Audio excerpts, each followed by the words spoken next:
The Harley hits the oil patch at 63 miles per hour. Jake Morrison doesn't see it until the rear wheel breaks loose, the bike sliding sideways across wet asphalt like a stone skipping on black ice. His body goes airborne. 3 seconds of flight. Then the road rises up to meet him, and everything becomes pain and grinding metal and the smell of burnt rubber mixing with rain. The bike tumbles another 40 feet before coming to rest on its side. Back wheel still spinning, headlight pointing uselessly at the gray October sky. Jake tries to breathe. Can't. His ribs scream.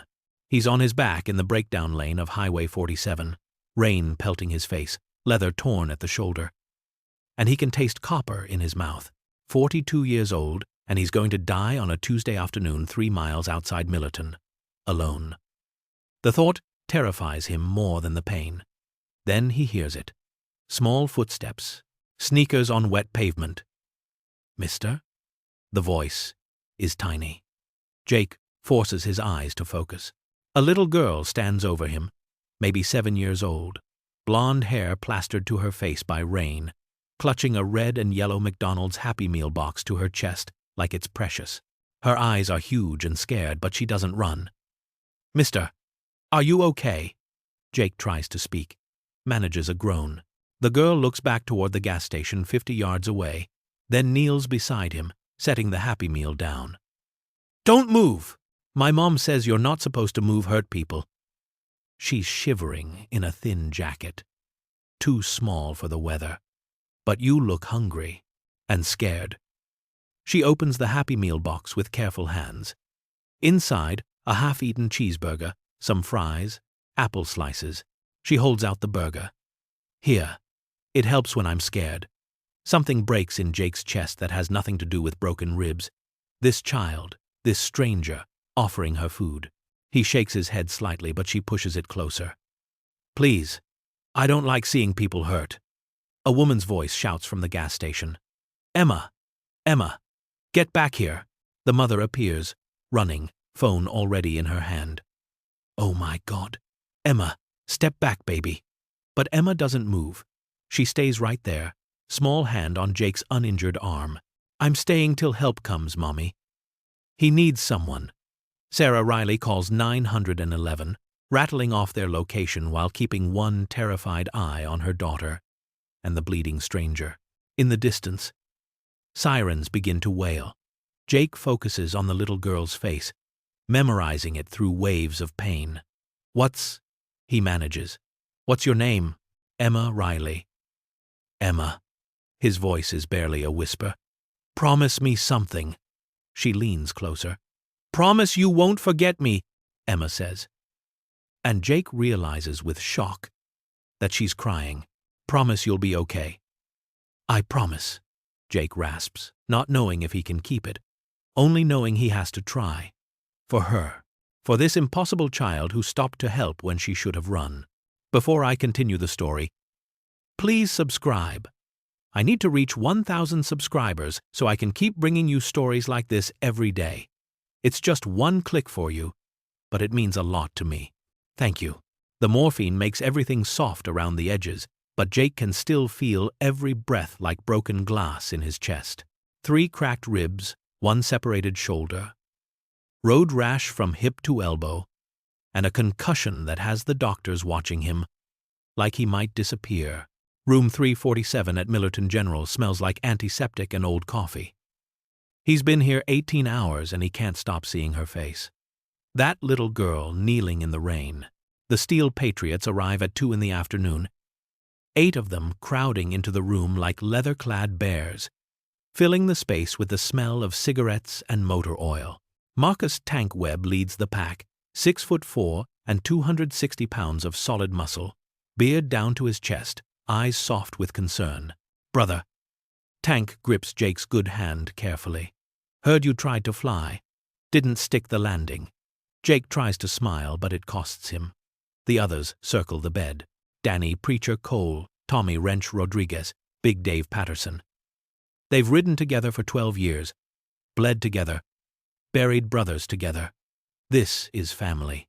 They talk about the bike totaled. Tank already arranged for pickup and the club's upcoming run to Nashville. But Jake's mind keeps drifting. Tank notices. He always notices. After 20 minutes, he clears the room with a jerk of his head. The others file out, promising to return tomorrow. Tank stays, settling his bulk into the plastic visitor chair that groans under his weight. "Where you at, Jake?" "You been somewhere else since we walked in." Jake stares at the ceiling tiles, counts them, loses count. There was a kid at the accident. Little girl, maybe 7. He tells the whole story. The Happy Meal, the small hand on his arm, the promise. Tank listens without interrupting. A skill he learned in Iraq before the Steel Patriots, before civilian life. When Jake finishes, Tank nods slowly. That's real, that kind of kindness. I need to find her. Thank her properly. A nurse enters to check vitals. Middle-aged woman named Carol who's been kind to Jake. Tank asks her casually about the Riley family. Mentions the girl who helped at the accident. Carol's face changes. "Oh, Emma. Sweet child. Mother's a waitress at Rosie's Diner. Works doubles most weeks. Father died 2 years back. Some kind of illness. They struggle." She doesn't say more, but she doesn't have to. After Carol leaves, Tank meets Jake's eyes. "You got that look.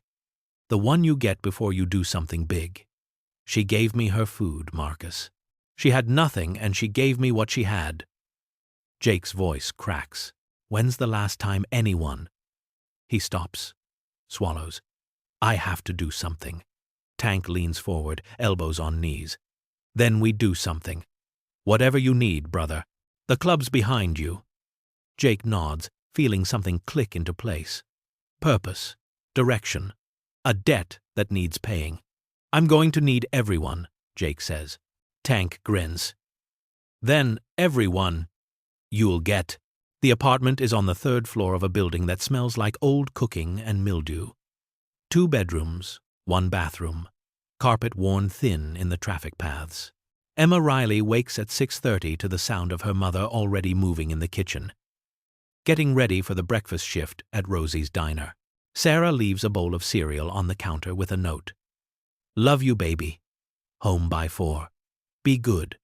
Emma eats alone, watching cartoons with the volume low so she doesn't wake Mrs. Chen next door. Her school clothes are laid out, jeans with a patch on the knee, a purple sweater that used to be darker purple before 100 washes faded it. Her sneakers have a hole near the left toe that she hides by walking carefully. She's good at being invisible. At Millerton Elementary, invisibility is survival. The bus drops her at 7:45. Emma keeps her head down walking through the front doors, but Chad Berkman spots her anyway. He always does. 12 years old, held back a grade, bigger than everyone in her 2nd grade class. Nice shoes, welfare. He kicks her backpack as she passes. It's old, from a thrift store, with someone else's name sharpied out on the tag. Emma keeps walking, doesn't respond. Her teacher, Mrs. Patterson, says bullies get bored if you ignore them. Mrs. Patterson is wrong. In the cafeteria at lunch, Brittany Chambers and her friends giggle from 3 tables over, phones out, pointing. Emma knows they're taking pictures. They do this every few days, post them somewhere Emma isn't allowed to see because she doesn't have a phone. Last week, someone made her a meme. She heard about it from another girl who felt bad enough to warn her. Emma eats her cafeteria lunch, free lunch, another thing Chad likes to mention, and tries to remember the man on the highway. His eyes when she gave him her Happy Meal. The way he looked at her like she mattered. Math class is 3rd period. Devon Pratt sits behind her, flicks her ear when Mr. Henderson isn't looking, whispers just loud enough. Trailer trash. Emma isn't trailer trash. They live in an apartment, but Devon doesn't care about accuracy. Emma opens her notebook, the one place that's hers. The margins are filled with drawings, motorcycles mostly, big ones with chrome and leather, riders with kind faces. She draws the man from the accident, tries to capture the sadness in his eyes, the way he held her Happy Meal like it was gold. She draws him standing, healthy, surrounded by friends, An army of motorcycles. Protection. After school, Emma walks home alone. The apartment is empty. Will be empty until 4. Maybe later if the diner gets busy. She does her homework at the kitchen table. Makes herself a peanut butter sandwich. Watches the clock. When Sarah finally comes home, she's exhausted, feet aching, smelling like fryer grease and desperation. She kisses Emma's head, asks about school. "It was good, Mommy." Emma lies easily now. Practice makes perfect. "Did you make any friends today?" "Maybe." "There's a girl in art class." Another lie. Sarah smiles, too tired to dig deeper. She heats up leftover spaghetti for dinner. They eat on the couch watching Jeopardy, Sarah's head drooping by the time Final Jeopardy comes on. Emma helps her to bed, pulls the blanket up, whispers, "I love you." In her own room, Emma opens her notebook again. Draws another motorcycle. Bigger this time.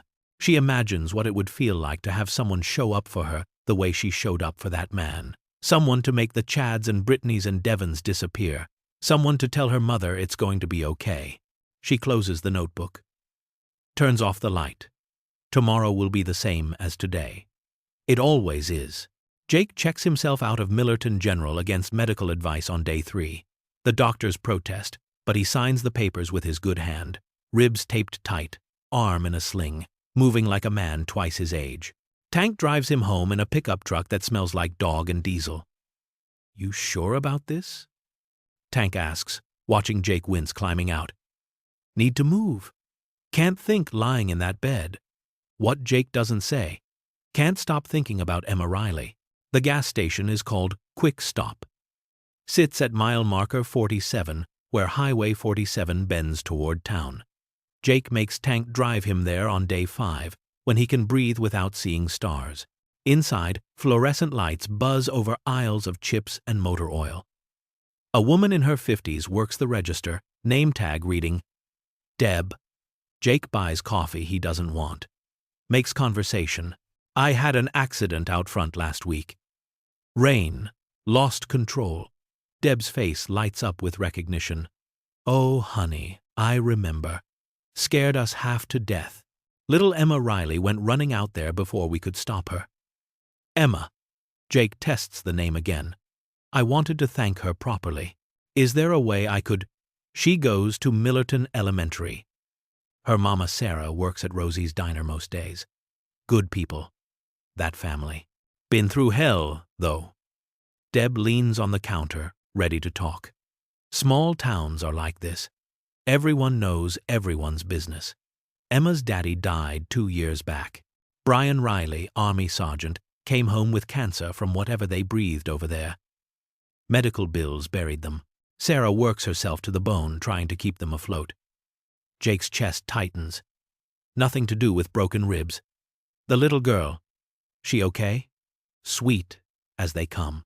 Too sweet for her own good, probably. Gets picked on some at school for being poor. Kids are cruel. Deb shakes her head. But she's got a good heart. Prove that helping you. Jake thanks her, buys a pack of gum he doesn't need. Back in the truck, Tank waits until they're moving before speaking. "You good?" Jake isn't good. He's thinking about his daughter, Lily. Would be 7 now if leukemia hadn't taken her 5 years ago. Same age as Emma. Same blonde hair in the pictures he can't look at anymore. Same way of tilting her head when she was worried. 3 years of treatments, hospitals. Hope dying by degrees. Jake's ex-wife couldn't handle the grief, left 6 months after the funeral. Took her pain somewhere Jake couldn't follow. He found the Steel Patriots, found purpose in the rumble of engines and the brotherhood of broken men trying to stay whole. "Jake?" Tank's voice pulls him back. "I'm good." Jake stares out the window at Millerton passing by. "I know what I need to do." That night, Jake sits in his living room surrounded by photographs he hasn't looked at in years. Lily at age 4, gap-toothed and laughing. Lily at 6, bald from chemo, still smiling. Emma Riley doesn't look like Lily. Not exactly, but something in her eyes. That kindness, despite her own pain. That courage to kneel beside a stranger in the rain. Jake makes a decision. Pulls out his phone. starts making calls. The Steel Patriots Clubhouse sits on 5 acres outside Millerton, a converted warehouse with motorcycles lined up like soldiers out front. Inside smells like leather and beer, and decades of cigarette smoke soaked into the walls. The main room has a bar, pool tables, photos of fallen brothers, and a long wooden table scarred with initials and burn marks. This is where decisions get made. Jake calls the emergency meeting for Saturday night. 16 members show up, the core of the Steel Patriots. They crowd around the table, curious. Jake doesn't call meetings lightly. Tank sits at Jake's right hand. Danny Preacher Cole at his left. Called Preacher because he was one before the Marines taught him different ways to save souls.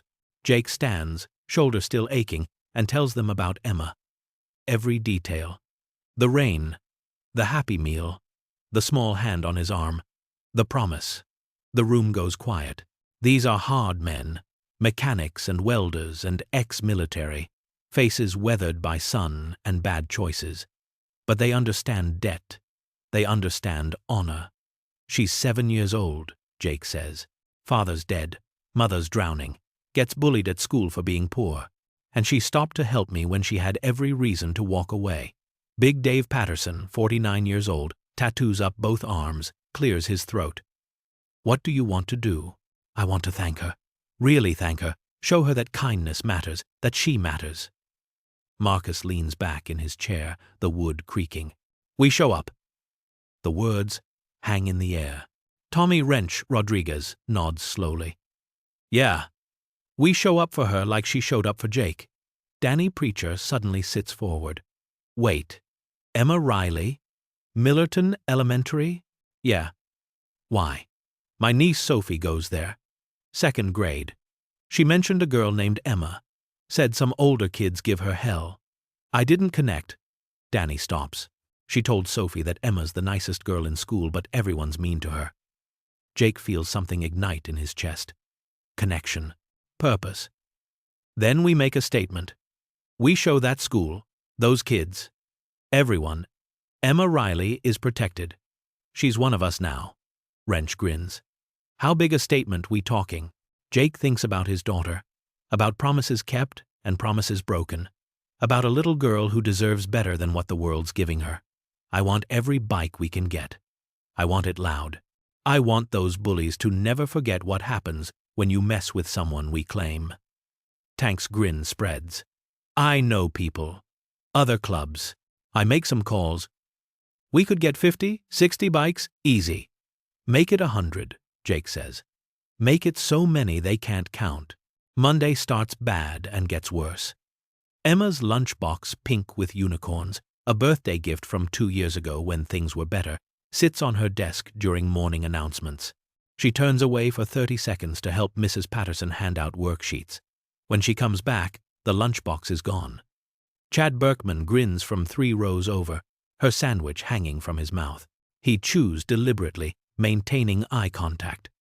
Emma's stomach is already empty. She skipped breakfast because they're out of cereal, and Mom forgot to shop. Looking for something? Chad talks with his mouth full. Crumbs on his shirt. Emma says nothing. At recess, Brittany Chambers approaches with her phone out, 2 friends flanking her like bodyguards. Oh my God, Emma. Stay right there. That sweater is so vintage. The girls laugh. Emma knows vintage means old, means poor, means trash. The phone clicks. 3 times. 4. Emma tries to walk away, but they follow, getting close-ups of her worn sneakers, the patch on her jeans. This is going to be perfect, Brittany says. By lunch, Emma knows the photos are online somewhere. She sees other kids looking at their phones, then at her, then whispering. Her face burns. She hides in the bathroom during lunch period, sitting in a stall with her feet pulled up so no one knows she's there. The bathroom door opens. Girls' voices. Brittany's voice. Did you see the comments? Jessica said she looks homeless. Emma holds her breath, holds back tears, waits until they leave. 5th period is language arts. Emma loves reading, but today the words swim on the page. Her stomach growls loud enough that the boy next to her snickers. Devon Pratt sits behind her, has all year, and Emma knows what's coming before it happens. She stands to throw away a tissue. Devon extends his foot into the aisle. Emma goes down hard, knees cracking against linoleum, papers scattering. The class erupts in laughter. Mrs. Patterson is there instantly, helping Emma up. "Are you all right? What happened?" Emma's knee is bleeding through her jeans. Fresh hole, right next to the patched one. "Mom can't afford new jeans. Can't afford anything." "I tripped."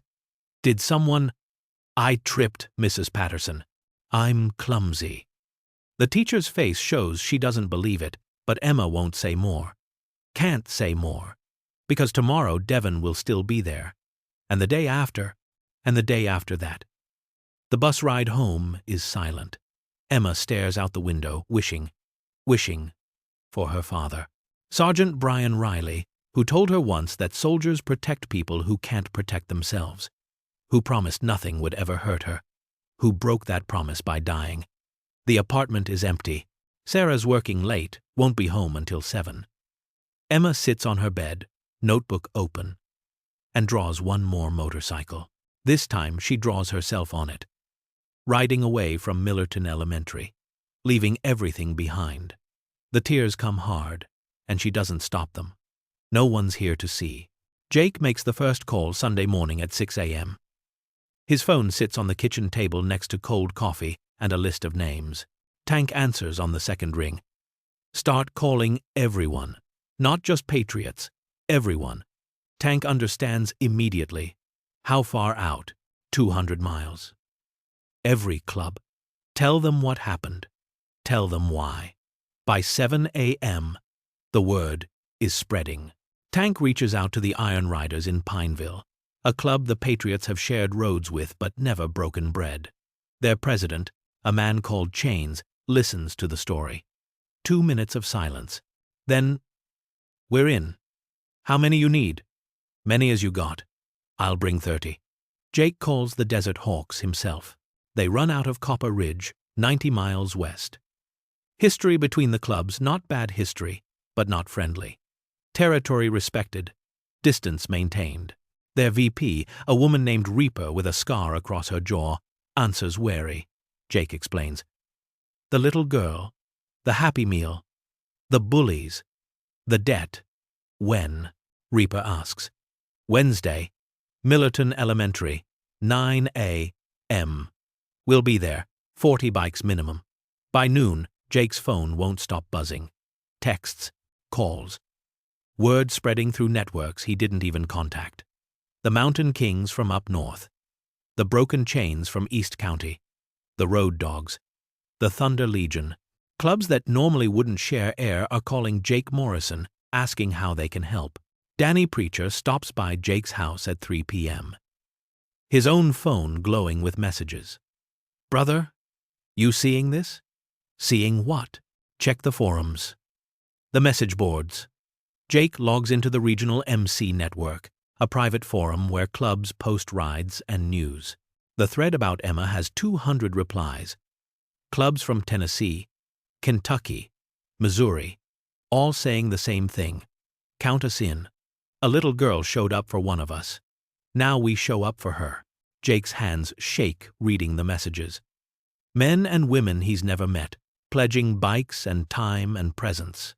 Because the code matters. Because kindness deserves an answer. Because a 7-year-old shouldn't face the world alone. Marcus calls at 6 p.m. "Jake, I got confirmations from 18 clubs. Total count right now is 370 bikes. And people are still calling." Jesus. That's not all. Someone posted it on social media. The civilian riders, the weekend warriors, they're asking if they can join. Cops too. Sheriff Hendricks called me, said he wants to escort. Jake closes his eyes, sees Emma's face in the rain. Tell them yes. Tell them all yes.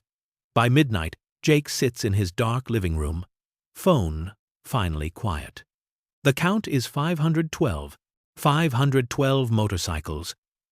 For one little girl who gave away her Happy Meal. Jake thinks about his daughter. About promises. About showing up when it matters.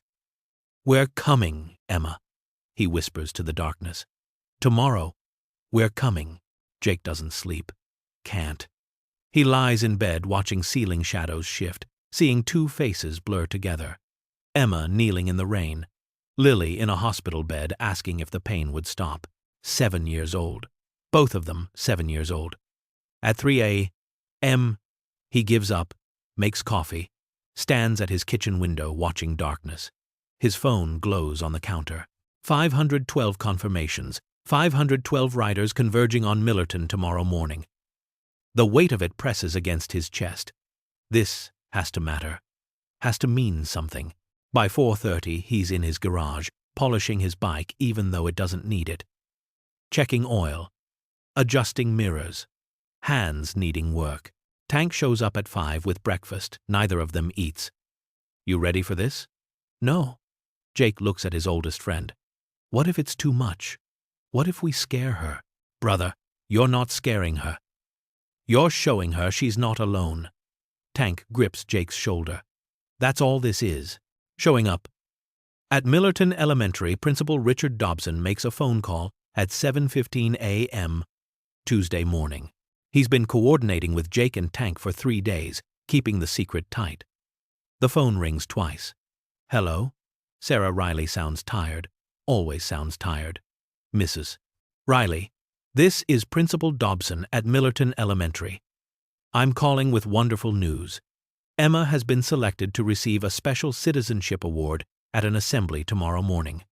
Silence. Then, I'm sorry, what? A citizenship award. For exceptional kindness and character. We'd like you to attend if possible, but Emma will be recognized regardless. Sarah sits at her kitchen table, coffee cup halfway to her mouth. Emma? My Emma? Yes, ma'am. 9 a.m. tomorrow. It's quite an honor. After Sarah hangs up, confused but pleased, Dobson makes a note. Good woman. Deserves good news. Emma hears about the award during morning announcements Tuesday. Mrs. Patterson calls her to the desk, smiling. You're getting an award tomorrow, sweetheart, for being such a kind person. Emma's face flushes. An award? A citizenship award. The whole school will be there. Emma returns to her desk feeling strange. Exposed. Chad is already laughing. Citizenship award? That's not even real. They made that up because they feel sorry for you. Brittany leans across the aisle. It's like a participation trophy. Everyone gets one, eventually. Even losers. Devon flicks her ear from behind. Maybe they'll give you new clothes with it. You need them. Emma keeps her head down, tries to feel proud, but feels only shame. Even good things turn bad. Even awards become weapons. That night, Sarah hugs Emma tight, tells her she's proud, promises to take time off work to be there. Emma lies in bed afterward, staring at her notebook drawings. Motorcycles and riders and protection that only exists on paper. Tomorrow she'll stand in front of the whole school and accept a fake award while everyone laughs. She closes her eyes. Wishes tomorrow would never come. Dawn breaks gray and cold over Millerton. The first bikes arrive at 5:30 a.m., rumbling into town from the east. 10 steel patriots, Jake at the lead, Tank beside him. They pull into the truck stop off Highway 47, engines cutting in synchronized silence. More arrive within minutes. The Iron Riders from Pineville, 30 strong, leather cuts reading their name in silver thread. Then the Desert Hawks, the Mountain Kings, the Broken Chains. By 6 a.m., the truck stop parking lot is a sea of chrome and black leather. Engines tick as they cool. Riders shake hands, introduce themselves. Clubs that normally keep distance now unified by single purpose. Jake moves through the crowd, meeting presidents and road captains, seeing respect in eyes that never offered it before. Chains from the Iron Riders grips Jake's hand. My daughter's 9. Someone did this for her. I'd ride 1,000 miles. Reaper from the Desert Hawks checks her bike, adjusting a stuffed bear strapped to her sissy bar. For the kid, she says when Jake looks. She's not the only one. Riders carry gifts, toys, gift cards, flowers, patches. Someone has a custom leather jacket, child-sized, The word spread further than Jake planned, and the gifts keep coming. At the Sunoco station 2 miles south, another 70 bikes gather. At the Quick Mart north of town, 60 more. Millerton Police Department starts getting calls at 6:15. There's a motorcycle gang at the truck stop. Hundreds of bikers on Highway 47. Is this a rally? Should we be concerned? Sheriff Tom Hendricks makes the calls himself. Calm voice, reassuring worried citizens. Hendricks is 52, former Marine. Served 2 tours before coming home to wear a badge.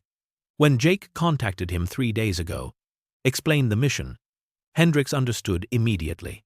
Some things transcend law and order. Some things are about honor. At 7 a.m., Hendricks meets Jake at the truck stop. The sheriff surveys the gathering crowd, over 200 bikes already, more arriving every minute. You're sure about this, Morrison? Never been more sure of anything. Hendricks nods.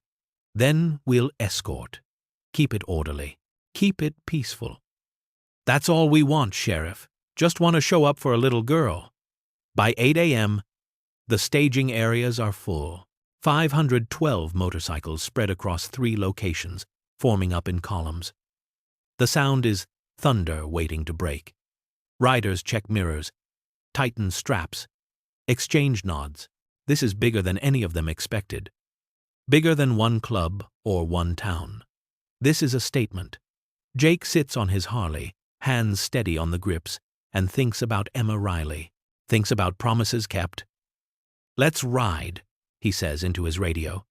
512 engines roar to life. Sarah's Toyota Corolla rattles through Millerton at 8:15 Wednesday morning. The check engine light has been on for 3 weeks. Can't afford to fix it. Can't afford to not have a car. She's already running late for the breakfast shift, but Emma's assembly starts at 9, and Sarah promised. Police cruisers are positioned at the intersection of Main and 4th. Unusual. Sheriff Hendricks himself standing by his vehicle, radio in hand, scanning the horizon. Sarah notices people gathering on street corners. More than normal for a Wednesday morning. Something's happening. She can feel it in the air.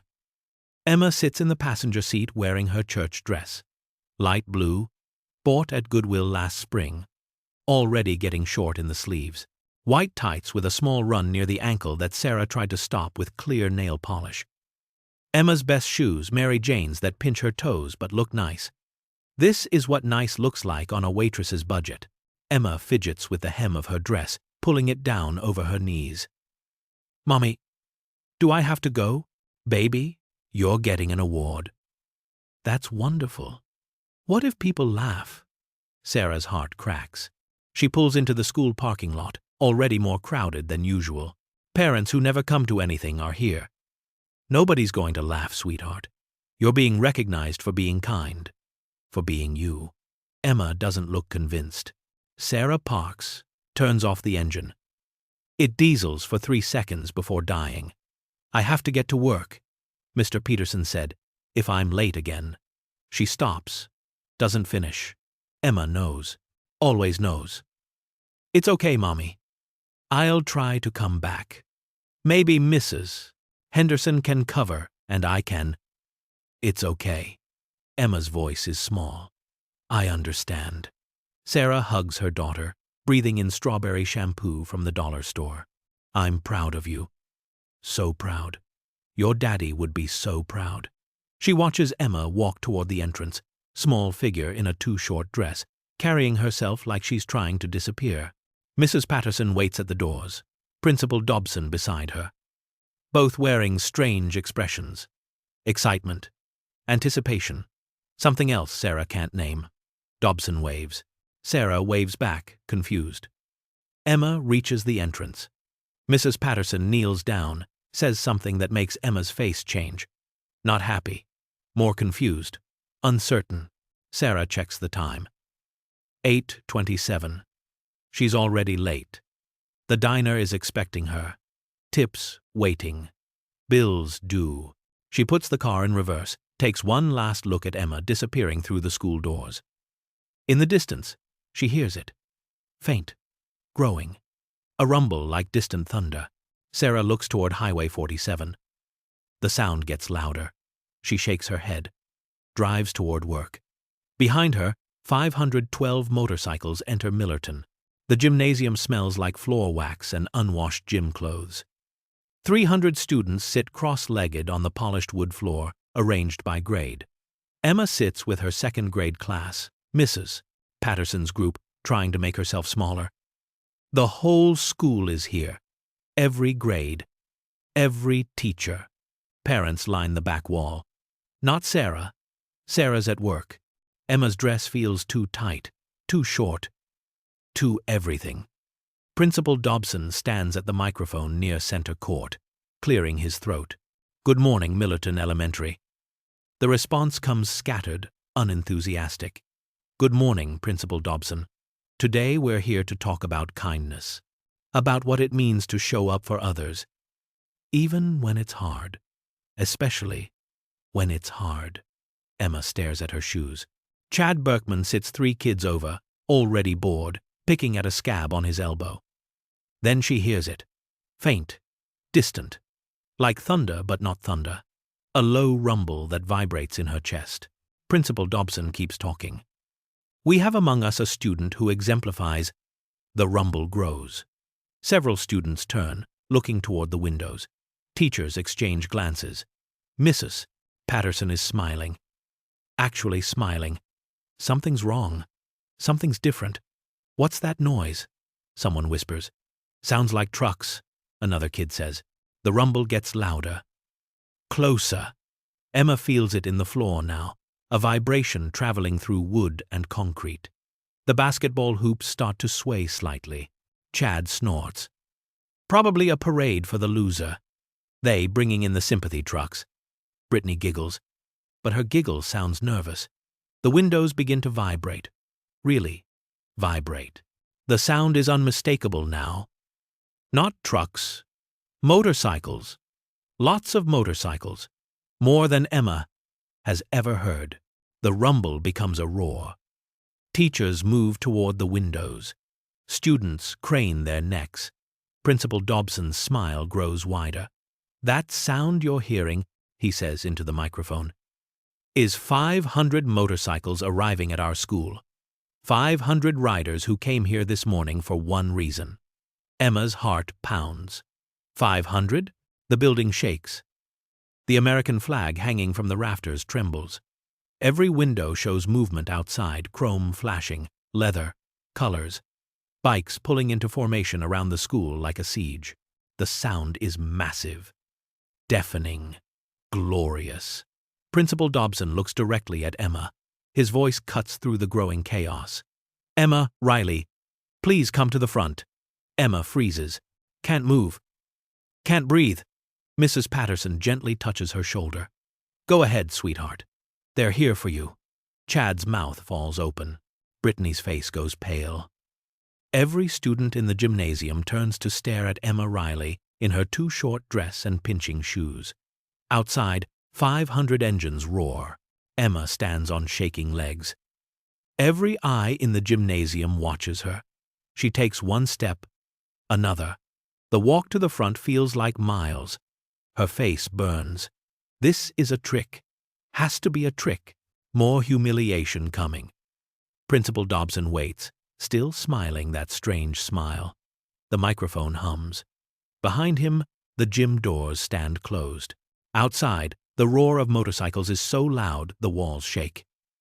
Emma reaches Principal Dobson. He kneels down to her level, speaks softly, but the microphone catches it. "Emma, do you remember helping a man who had a motorcycle accident? About 2 weeks ago?" Emma nods. "Can't speak." "That man is here. He brought some friends to say thank you." The gym doors open. Jake Morrison walks through. He's limping slightly, favoring his left side, wearing jeans and boots and a black leather vest covered in patches. "Steel Patriots" across the back in silver letters. His arm still moves stiffly, road rash scars visible on his forearm. Behind him, through the open doors, Emma sees them. Motorcycles.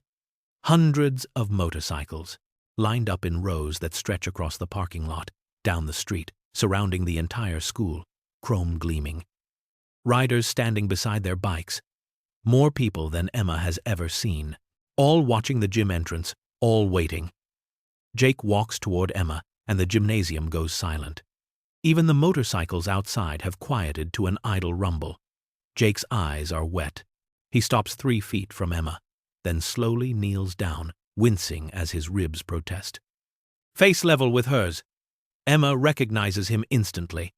The man from the highway, the scared man who took her Happy Meal with shaking hands. But he's not scared now. Remember me? Jake's voice cracks. Emma nods. Can't look away from his eyes. You gave me your food when I was hurt. When I was scared, you stayed with me when you should have run. Jake swallows hard. I promised I wouldn't forget you, Emma. I kept that promise. He gestures toward the doors, toward the ocean of motorcycles and leather and chrome. We all did. Jake stands, still holding Emma's gaze, then turns to face the gymnasium. 300 students, dozens of teachers, parents, all silent, waiting. He takes the microphone from Principal Dobson. My name is Jake Morrison. 2 weeks ago, I crashed my motorcycle on Highway 47. Rain, oil slick, went down hard. Broke ribs, separated shoulder, bleeding on the side of the road. His voice echoes through the gym. I thought I was going to die alone. Then I heard footsteps. Jake looks down at Emma. This little girl came running out of nowhere. 7 years old. Could have been hurt. Could have ignored me. Instead, she knelt down in the rain and offered me her Happy Meal. Said it helps when she's scared. Emma's eyes fill with tears. Jake's voice thickens.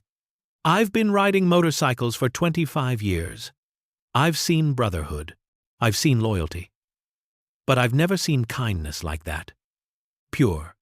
No agenda. Just a child who saw someone hurting and decided to help. He gestures toward the windows. The mass of motorcycles visible outside. When I told my brothers what happened, when I told the other clubs, they all said the same thing. We show up for people like that. We protect people like that. Because Emma Riley represents everything we believe in. Standing up for those who can't stand up for themselves. Showing courage when it's easier to look away. Tank appears in the doorway, carrying a small leather jacket. Black. Custom made. He hands it to Jake. Jake kneels again, holds it up for Emma to see. Steel Patriots across the back in silver letters. On the front, Honorary Member. Below that, Protected by the Pack. This is yours, Emma. You're one of us now. That means 500 riders have your back. Today. Tomorrow. Always. The gymnasium erupts. Applause thunders through the space. Students jump to their feet. Teachers wipe their eyes.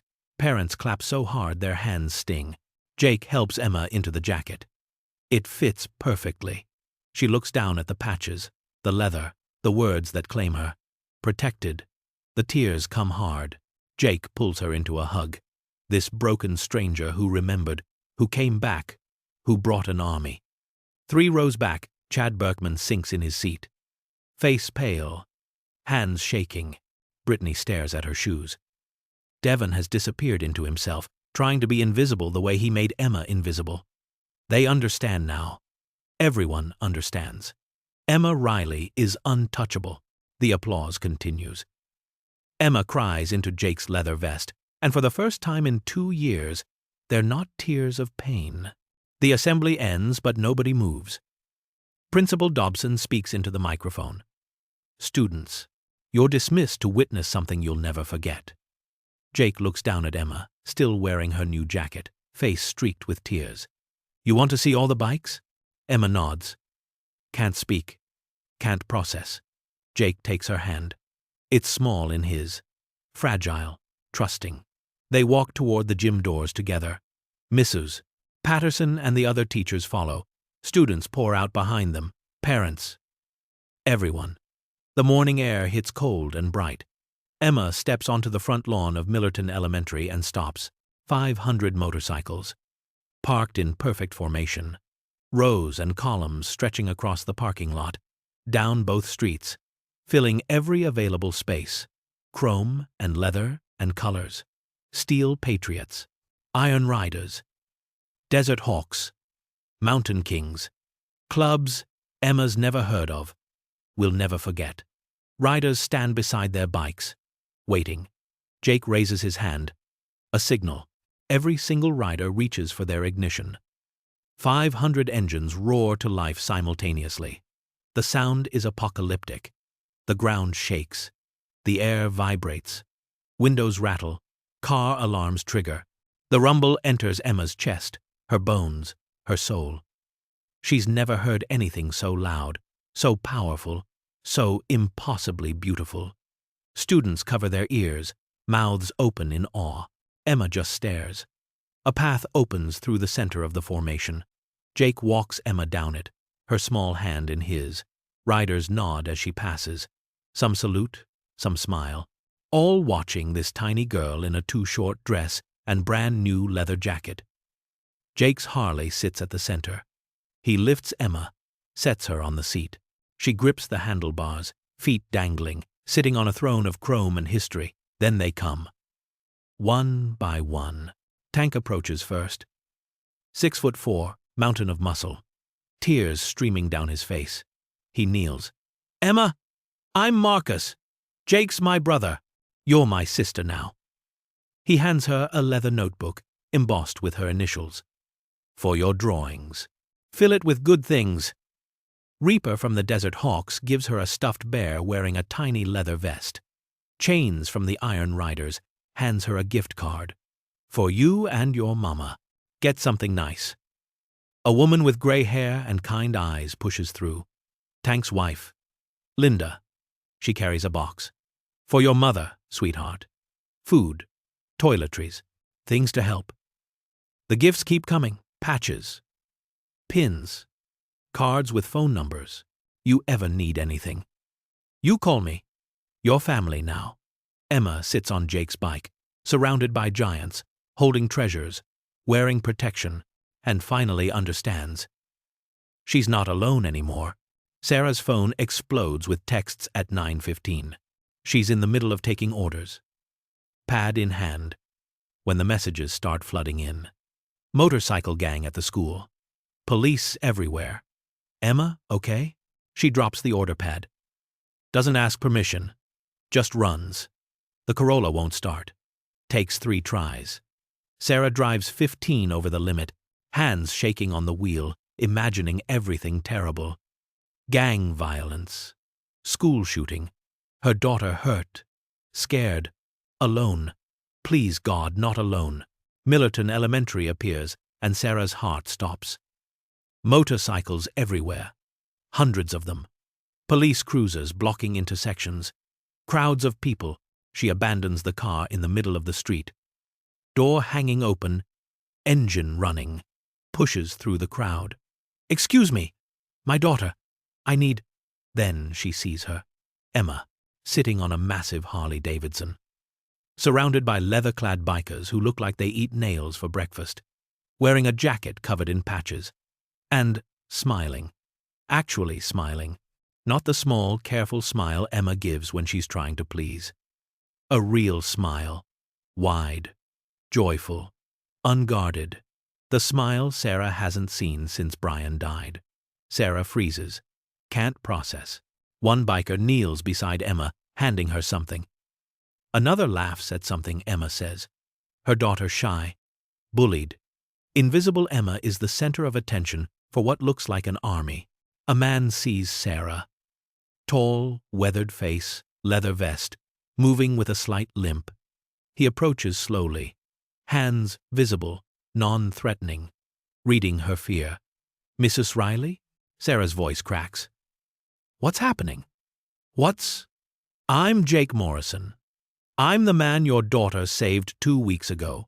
The accident on Highway 47. Sarah stares. Processes. The motorcycle accident. Emma coming home talking about the nice man who promised not to forget her. I brought some friends to say thank you. Jake gestures at the sea of motorcycles. Your daughter showed me kindness when I was broken and scared. We wanted to show her what that kindness means. What she means. Sarah looks at Emma again. Her daughter catches her eye, waves frantically, face glowing. "Mommy! Look! They came for me!" Something breaks open in Sarah's chest. All the worry, all the fear, all the exhaustion of holding everything together. "She's been bullied," Sarah whispers. "At school.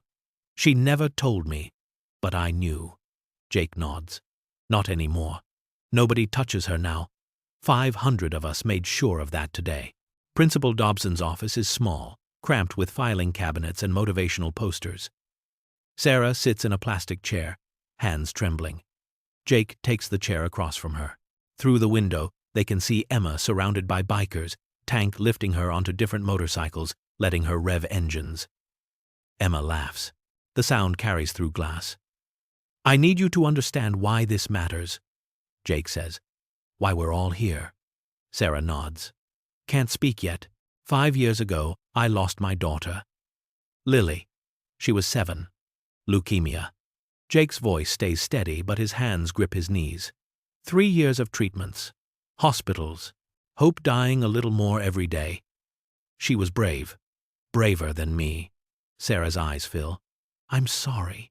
When Emma knelt beside me on that highway, when she gave me her happy meal, Jake stops. Swallows.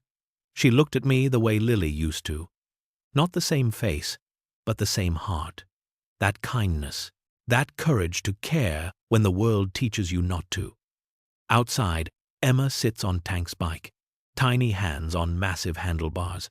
Tank snaps photos with his phone. "I can't bring Lily back," Jake continues. "We all can." He reaches into his vest, pulls out an envelope. White, thick, sets it on Dobson's desk. The clubs took up a collection. Every rider out there contributed. Some gave $5. Some gave 500. It's not about the amount. It's about, "What is this?" Sarah stares at the envelope. "Open it." Sarah's hands shake, picking it up. Inside, a cashier's check, made out to Sarah Riley. The amount, $14,847. Sarah's vision blurs. The number doesn't make sense. Can't make sense. That's for medical bills. Expenses. Whatever you need. No strings. No expectations. Jake leans forward. "Your husband served. My brothers served. We take care of our own. Emma's our own now." Sarah breaks. The tears come in racking sobs. 2 years of drowning finally breaching the surface. Medical bills stacked on the kitchen counter. Late payment notices. The check engine light. Emma's 2 small clothes. All of it crushing her. And now, this stranger. This man her daughter helped. Handing her a lifeline she never asked for. Never expected. "I can't," Sarah chokes. "We can't accept you can." "You will." Jake's voice is gentle but firm. "Because Emma showed up for me. Now we show up for her. For you. That's the deal." Through the window, Emma squeals as Reaper lets her wear an oversized helmet. "She'll never face trouble alone again," Jake says. Someone bothers her. They answer to us. "She needs something," she calls. "You need something," you call. 500 riders have your back now. That number's only going to grow. Sarah clutches the check. This impossible gift. And understands. Her daughter saved more than one life that rainy day. Before the riders mount up to leave, Jake approaches Principal Dobson. "I need 5 more minutes with the students." Dobson nods. Understands. The gym reassembles quickly. Students file back in, still buzzing with excitement, still processing what they witnessed. Emma sits in the front row between Sarah and Mrs. Patterson, wearing her steel Patriots jacket like armor. The riders line the back wall. Tank, Reaper, Chains, Danny Preacher. 40 more standing shoulder to shoulder. Silent. Present. The gym goes quiet instantly. "I want to make sure everyone understands what happened here today." His voice carries weight. Authority. Emma Riley showed courage 2 weeks ago. Real courage. She saw someone in trouble and helped. She gave what little she had because it was the right thing to do. That's character. That's strength. He pauses. Lets it sink in. Chad Berkman sits 5 rows back, slouched low. Brittany stares at her hands. Devon has his arms wrapped around himself. Emma is 7 years old. She shouldn't have to be that brave. Shouldn't have to face anything alone. But she did because that's who she is. Jake's eyes scan the crowd, landing briefly on Chad, on Brittany, on Devon. Not accusing, just seeing. Here's what you need to know. Emma is under our protection now, all of ours. He gestures to the riders behind him. 500 of us showed up today. But the word's spreading. By tomorrow, every club in 3 states will know her name, know her face, know she matters. The silence is absolute. If anyone in this school, student, teacher, anyone ever makes Emma feel small again, if anyone hurts her, takes from her, mocks her, you won't just answer to me. You'll answer to 500 of us. Then 1,000. Then more.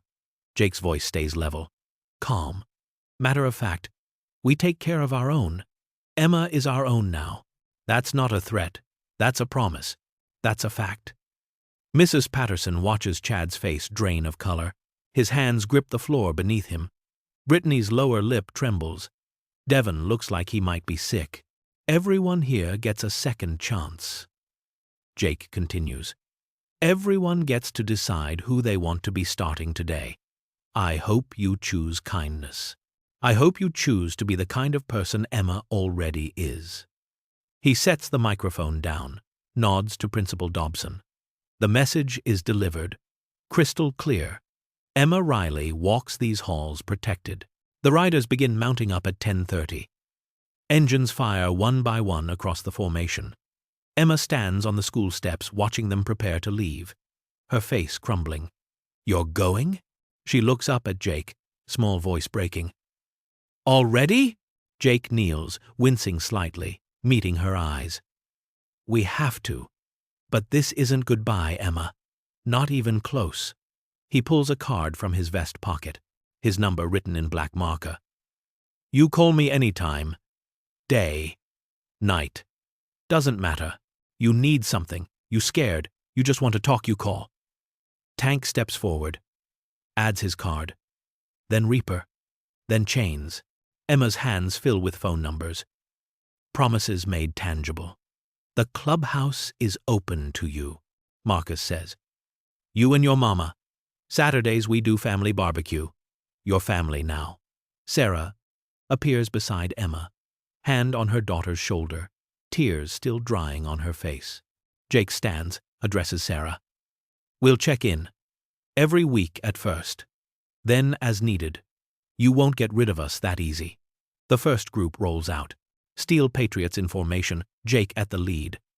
They pass the school slowly, each rider raising a hand to Emma. She waves back frantically.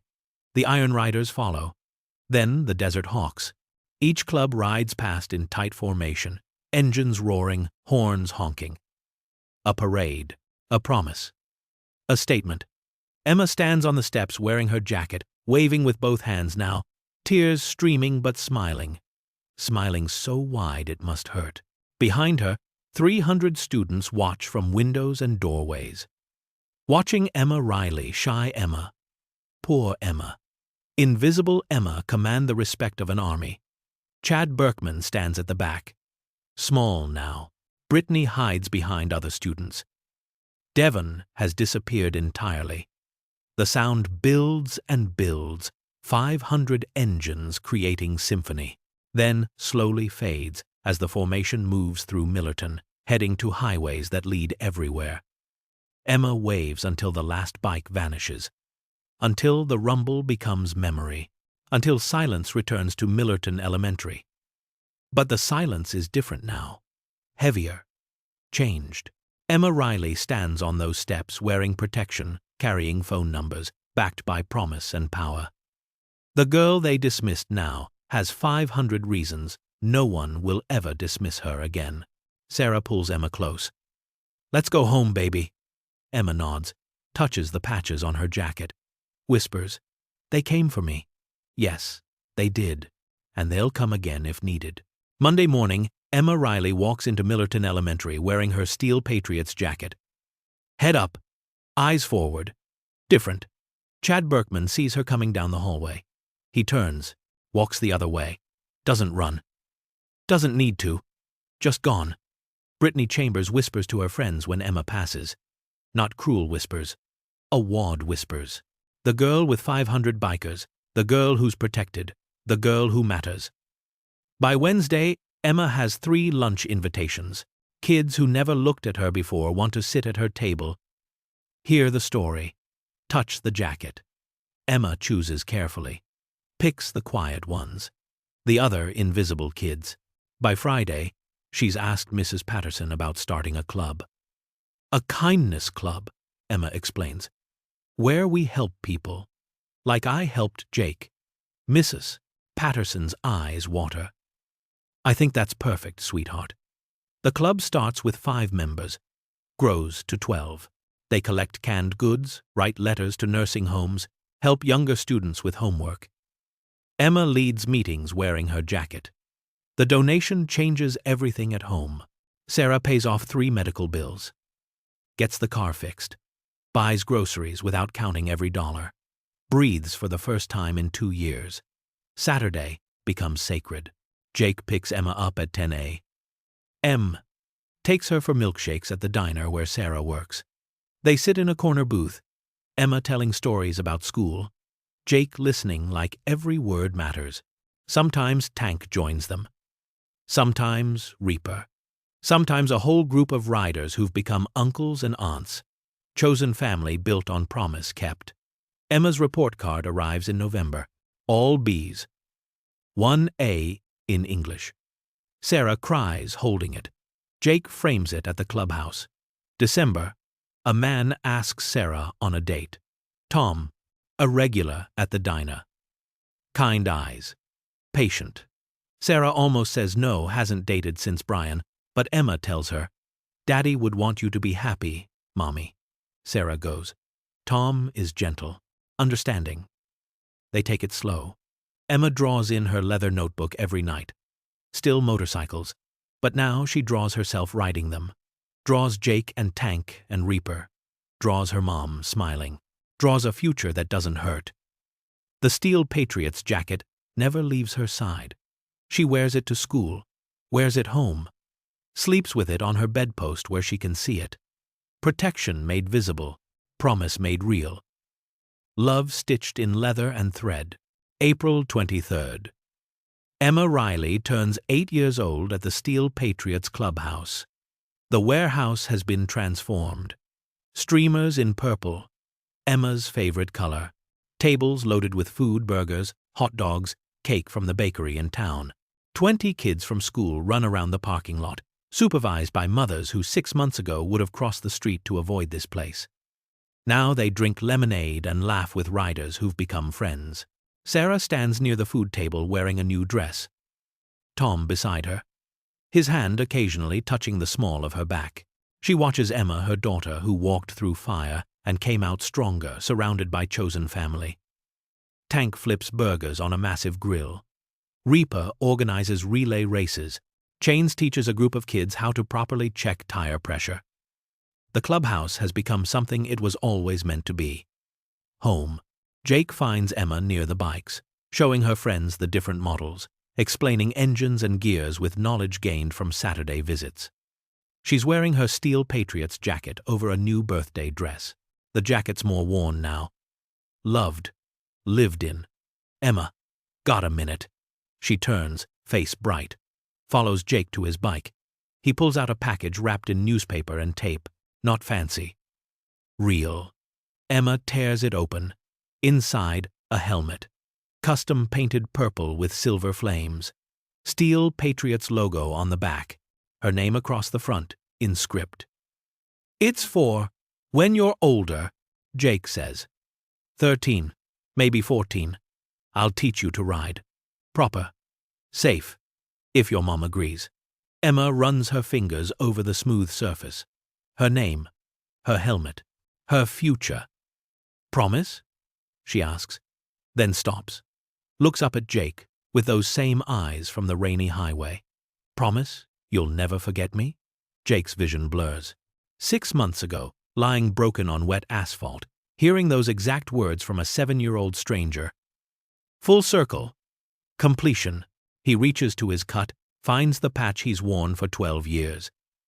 Steel Patriots rocker. Earned through miles and loyalty and blood. He unpins it carefully, places it in Emma's small hands. I could never forget you. Kid. His voice breaks.